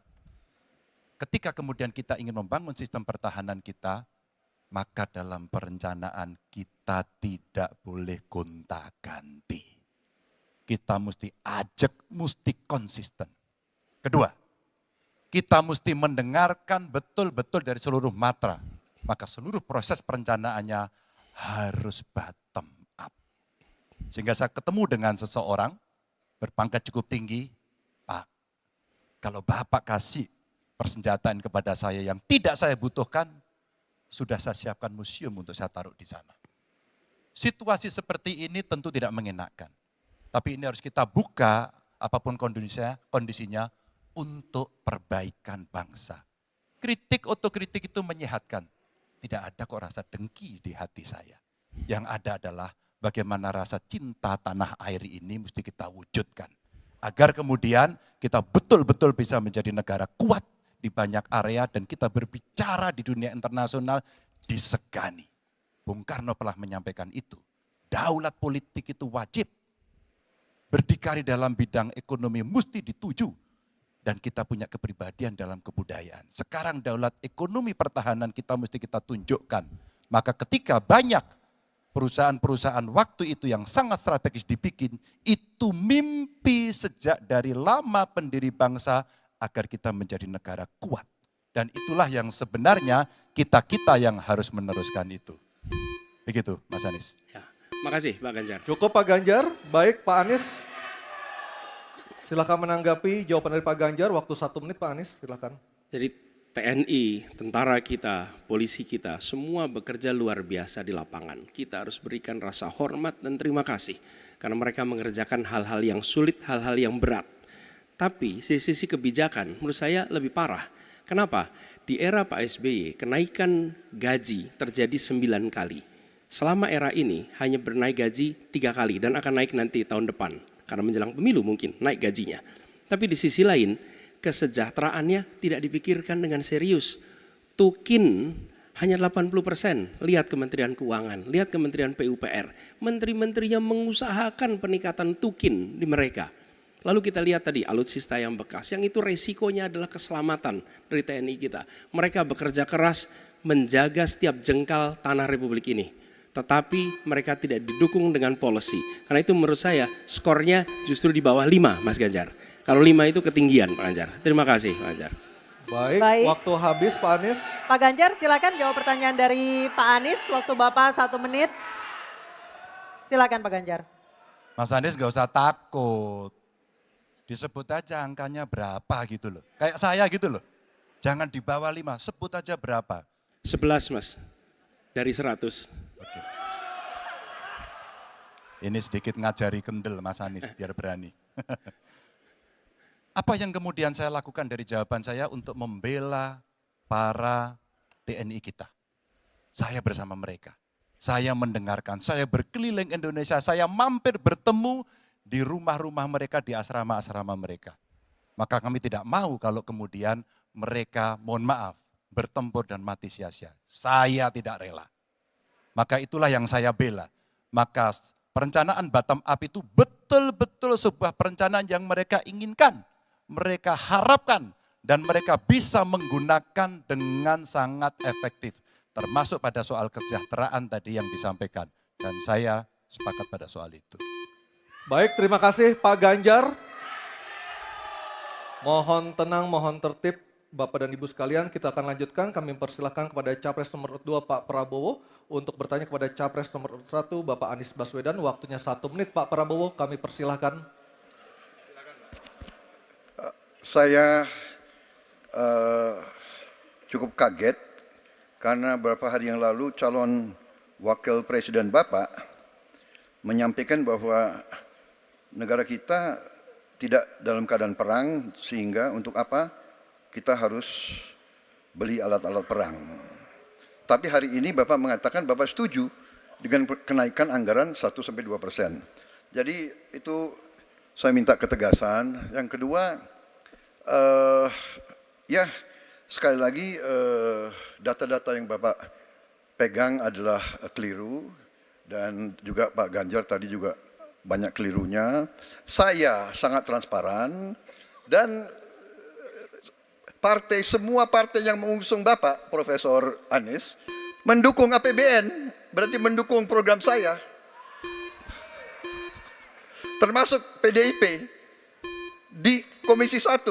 Waktu habis Baik, Pak waktu Prabowo. habis. Baik, Pak Anies silakan untuk menjawab pertanyaan Pak Prabowo, waktu Anda 2 menit. Silakan. Ya, jadi kita butuh pertahanan yang sesuai dengan ancaman nyata yang ada di depan kita. Ancaman ini dirasakan oleh siapa? Dirasakan bukan saja di dalam batas-batas teritorial, tapi juga di keluarga. Bagaimana ancaman atas penipuan online, bagaimana ancaman atas peretasan, bagaimana ancaman atas judi online, bagaimana ancaman-ancaman terorisme. Itu semua membutuhkan perhatian. Jadi bukan memutuskan untuk belanja alutsista berdasarkan selera dan berdasarkan preferensi masa lalu, tapi justru harus mencerminkan kebutuhan masa depan. Inilah yang menurut kami penting. Ya, anggarannya perlu kita tingkatkan, tapi jangan keliru. Ancamannya juga mengalami pergeseran. Jadi itulah sebabnya mengapa kita melihat perlunya ada strategi yang baik. Supaya apa? Supaya kekuatan yang kita miliki mereka bisa bekerja dengan optimal, tidak sia-sia. Lalu Pak Prabowo yang saya hormati, ini bukan soal pribadi, ini soal negara, ini soal policy. Penjelasannya ya di tempat ini, bukan di ruang-ruang tertutup yang tidak diketahui oleh publik. Justru kalau Bapak ketahui datanya salah, tunjukkan di tempat ini sehingga publik bisa mengetahui, bukan dalam pertemuan-pertemuan lain yang tidak jelas dari mana kita bisa menilai akurasinya. Jadi menurut hemat kami, bila ada di antara kami yang faktanya keliru, Bapak tunjukkan. Tapi kalau Bapak tidak menunjukkan, berarti memang faktanya benar. Itulah kenyataan yang ada di lapangan. Dan ini juga yang selalu kami gunakan. Kami gunakan fakta-fakta itu. Itulah sebabnya Pak, kami melihat penting sekali untuk kita tenang, dingin, jangan emosional dalam menghadapi persoalan-persoalan kenegaraan, dalam menghadapi persoalan-persoalan pertahanan. Demikian jawaban kami. Terima kasih. Baik, terima kasih Pak Anies. Oke, tenang dulu. Tenang dulu. Mohon tenang Bapak dan Ibu, mohon tenang supaya kita bisa mendapatkan intisari dari jawaban maupun pertanyaan dari ketiga capres kita ini. Dan kami persilakan Pak Prabowo untuk menanggapi Pak Anies dalam waktu 1 menit Pak. Kami persilakan Pak Prabowo. Pak Anies. Saya tidak bicara tertutup, saya bicara di Dewan Perwakilan Rakyat Komisi 1. Di mana semua partai yang mengusung Bapak hadir dan menyetujui yang saya ajukan. Jadi dan juga sekarang waktunya nggak ada. Jadi saya mengundang kita bicara terbuka. Terbuka, silakan. Tapi saya ingatkan, Bapak cinta atau tidak dengan negara ini? Masa kita mau buka semua kekurangan kita, semua masalah kita buka di depan umum. Apakah itu pantas? Di negara yang baik, di negara maju, masalah rahasia ada, Profesor. Jadi bohong, saya tidak minta tertutup. Saya terbuka, Komisi DPR terbuka. Baik, waktunya habis. Semua partai ikut. Waktu habis Pak Prabowo, waktu habis. Kami persilakan Pak. Mohon tenang. Tenang Hadirin dulu, mohon tenang dulu kita lanjutkan. Supaya pemirsa di rumah juga bisa mendapatkan intisari dari acara kita malam hari ini. Mohon tenang, mohon tenang. Silakan Pak Anies untuk memberikan tanggapan atas pernyataan Pak Prabowo. Waktu Bapak 1 menit. Tidak ada yang perlu dirahasiakan. Bapak Presiden menyampaikan, Bapak punya lahan lebih dari 340.000 hektar, sementara TNI kita, prajurit kita, selebih dari separuh tidak punya rumah dinas. Itu fakta, tidak perlu dibicarakan secara tertutup. Itu kekurangan yang harus kita perbaiki. Dan ketika tadi Bapak mengatakan, Bapak akan meningkatkan kesejahteraan. Pak, Bapak ini sudah Menhan selama 4 tahun, hampir 5 tahun. Bukan calon Menhan, jadi harusnya menunjukkan inilah yang sudah saya kerjakan. Bukan mengatakan apa yang akan dilakukan. Nah saya menyampaikan, bila saya ditugasi maka kenaikan gaji dilakukan tiap tahun. Maka perumahan prajurit TNI dipastikan dibangun. Sehingga mereka tidak perlu ngekos, tidak perlu mereka sewa. Dan mereka bisa tenang. Mereka diminta mempertahankan setiap jengkal, tapi kita tidak memberikan tempat tinggal bagi mereka berdinas. Itu tidak benar, itu harus dikoreksi. Baik, waktu habis. Terima kasih Pak Anies. Mohon tenang Bapak dan Ibu, mohon tenang, mohon tenang, mohon tenang. Tenang dulu yuk Mohon supaya tenang, kita bisa Bapak dan lanjutkan Ibu. acaranya. Mohon tenang dulu. Mohon tenang. Mohon tenang menjaga ketertiban, kita berikan hak yang sama kepada 3 capres kita, mohon tenang, mohon tenang. Dan kita akan memasuki sesi tanya jawab yang terakhir, yakni calon presiden nomor urut 3 Pak Ganjar Pranowo dan calon presiden nomor urut 2 Bapak Prabowo Subianto untuk saling tanya jawab dan menanggapi. Dan kami silakan Pak Ganjar untuk bertanya kepada Pak Prabowo, waktu Anda 1 menit, silakan Pak Ganjar. Terima kasih. Pak Prabowo, saya senang sekali Bapak memantik saya, data saya tidak benar. Silakan bantah data saya hari ini Pak. Dan saya izinkan kalau ada staf mau bantu silakan berdiri di sebelahnya. Izinkan. Pak, Global Peace Index kita menurut sumber Institute for Economic and Peace kita turun Pak. Kalau mau diklosa boleh. Silakan. Saya bawakan ini dari rumah. Mari kita bicara data yang benar. Global Militarization Index kita sumbernya Bonn International Center for Conflict Studies turun. Semua skornya ada. Kapabilitas militer kita, ini dari Law Institute Asia Power Index, turun. Proporsi anggaran pertahanan kita sumbernya IISS Military Balance Plus turun. Pak Prabowo, saya mau bertanya kepada Bapak, termasuk kemudian capaian MEF kita hanya 65,49% dari target 79%. Mengapa terjadi penurunan dan apa solusinya? Waktu habis. Pak Prabowo silakan untuk menjawab pertanyaan dari Pak Ganjar, waktu Bapak 2 menit silakan. Jadi Pak Ganjar, saya sudah buat rencana, tetapi yang menentukan termasuk Menteri Keuangan. Dan masalah yang kita hadapi, tolong ya, saya memang sudah jadi Menteri Pertahanan 4 tahun, tetapi kita diganggu oleh COVID 2 tahun, di mana terjadi refocusing. Jadi banyak yang kita ajukan tidak disetujui oleh Menteri Keuangan. Jadi sebagai seorang menteri, sebagai seorang team player, saya harus loyal. Jadi ya saya tidak banyak bicara di depan umum. Ya.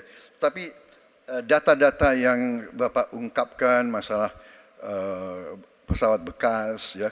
Saya ingatkan Bung Karno waktu menghadapi Irian Barat, seluruh alatnya bekas.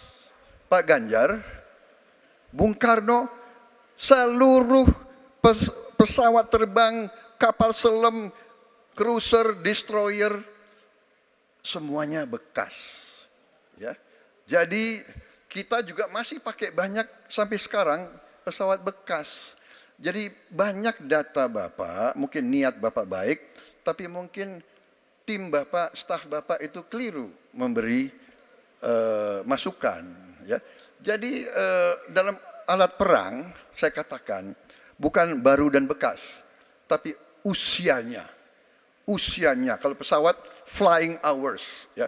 Dan tentunya kita pasti mau yang terbaik untuk prajurit kita. Ya, tapi kita harus loyal kepada yang lebih besar.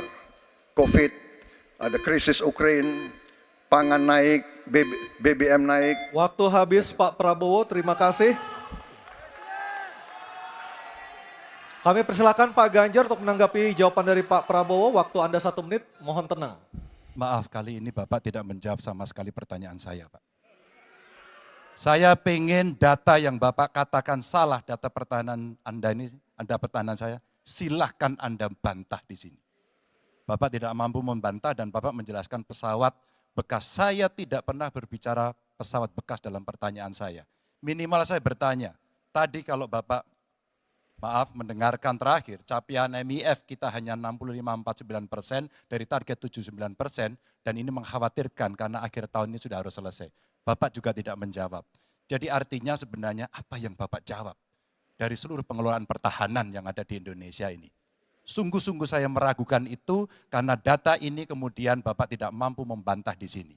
Bahkan saya sudah memberikan ruang terbuka, kalau ada staf yang bisa membantu silakan berdiri di sini. Staf saya, oh Anda mau bilang angkanya silakan naik ke sini. Akan saya tunjukkan kalau Anda mau membantu. Terima kasih.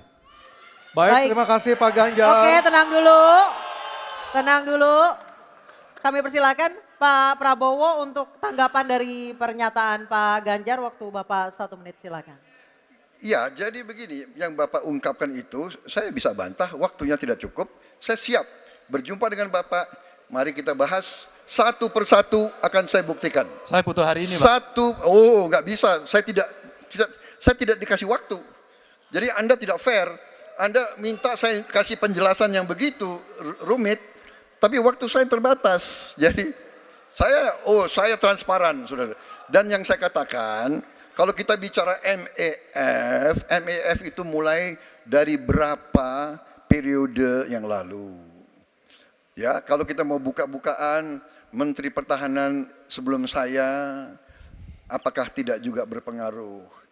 Juga Menteri Keuangan yang banyak tidak menyetujui disbursement. Jadi mari kita diskusi dengan baik sebagai negarawan dan tidak mencari-cari hal-hal yang keliru.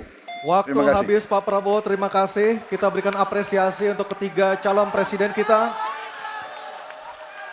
Segmen ke-6 ini adalah segmen terakhir di mana para calon presiden akan menyampaikan pernyataan penutup. Dan kesempatan pertama kami berikan kepada calon presiden nomor urut 2 Bapak Prabowo Subianto menyampaikan pernyataan penutupnya dalam waktu 2 menit. Kami persilahkan Pak Prabowo Subianto.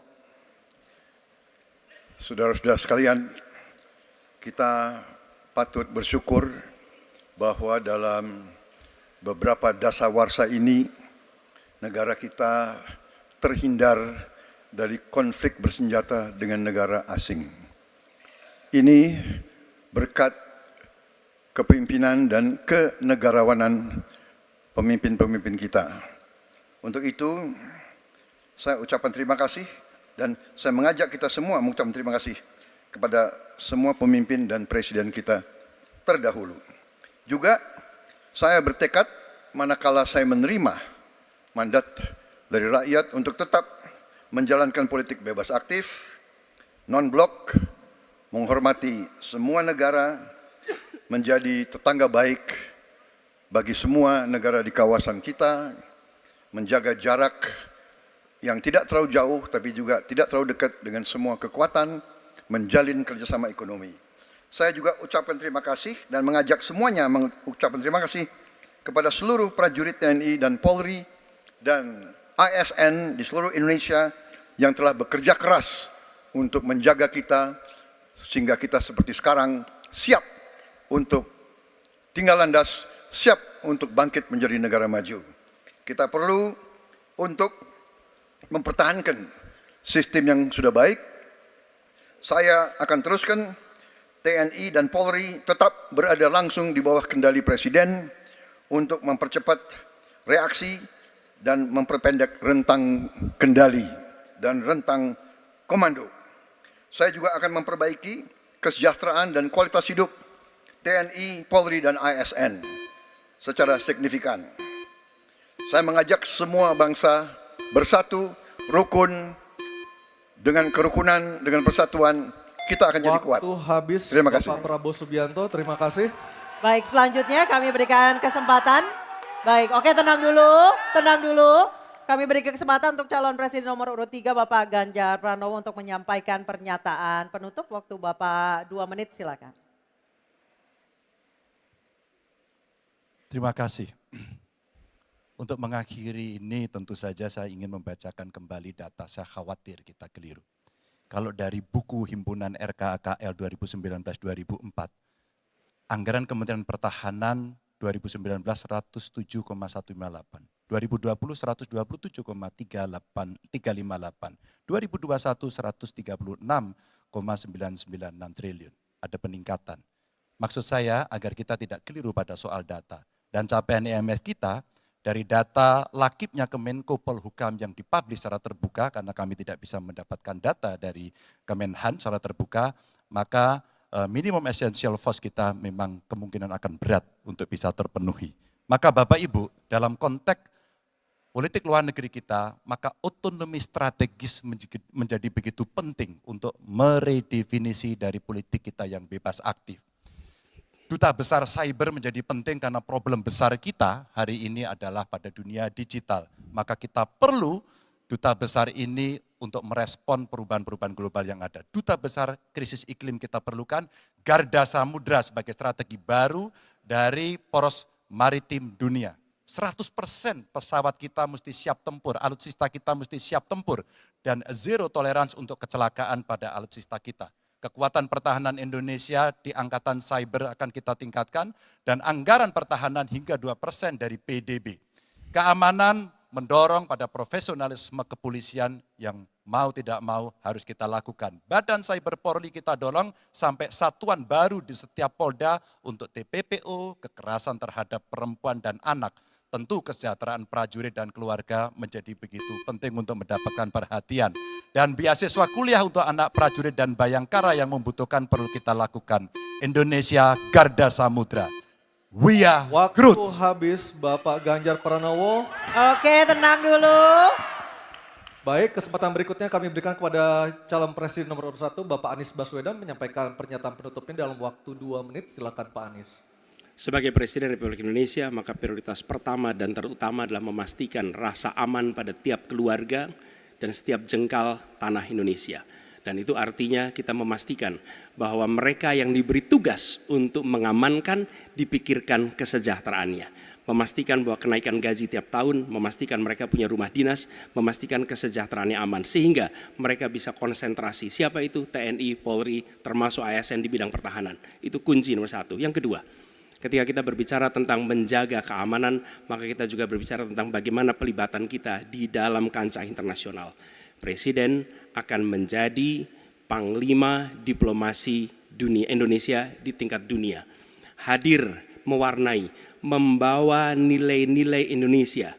Dan seperti juga di debat ini, tidak banyak ruang diberikan untuk berbicara di forum global. 2 menit, 3 menit itulah waktunya. Tapi di situ seninya, bagaimana kompleks gagasan, kompleks ide disampaikan secara lugas. Dan ketika Indonesia menyampaikan posisinya tegas, maka kita tidak akan ragu.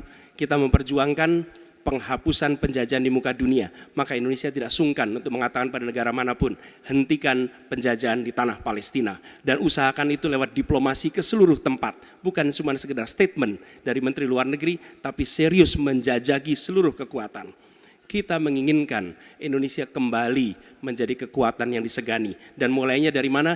Dari pemimpin yang menjunjung tinggi etika, pemimpin yang menjunjung tinggi ilmu pengetahuan, pemimpin yang terbuka atas gagasan mempertahankan Indonesia atas ancaman-ancaman baru. Dan itu artinya kita hadir di berbagai wilayah di dalam pertemuan-pertemuan global membawa aspirasi Indonesia. Kita kirim pesan we will no longer absence. Indonesia will be presence and Indonesia will color the world. Indonesia absence no more, respected Waktunya forever. habis, Pak Anies. Terima kasih Pak Prabowo, Pak Ganjar, dan Pak Anies sudah memberikan closing statement atau pernyataan penutupnya untuk malam hari ini. Dan Anissa. kita berikan apresiasi kepada para calon presiden 2024 yang telah merampungkan seluruh rangkaian debat pada malam hari ini. Hadirin kami persilakan untuk tepuk tangan. Dan masih tersisa 2 debat lagi yang akan diselenggarakan oleh KPU. Dan kami mengingatkan Anda untuk menggunakan hak pilih Anda pada Rabu 14 Februari 2024. Dan semoga debat ketiga kali ini bisa menjadi bahan pertimbangan Anda untuk menentukan pilihan siapa pemimpin Indonesia ke depan pada 14 Februari 2024. Dan kita tutup acara kita malam hari ini. Saya Aryo Ardi. Saya Anisha Dasuki mengucapkan terima kasih atas kebersamaan Anda. Sampai Selamat jumpa. malam. Selamat malam.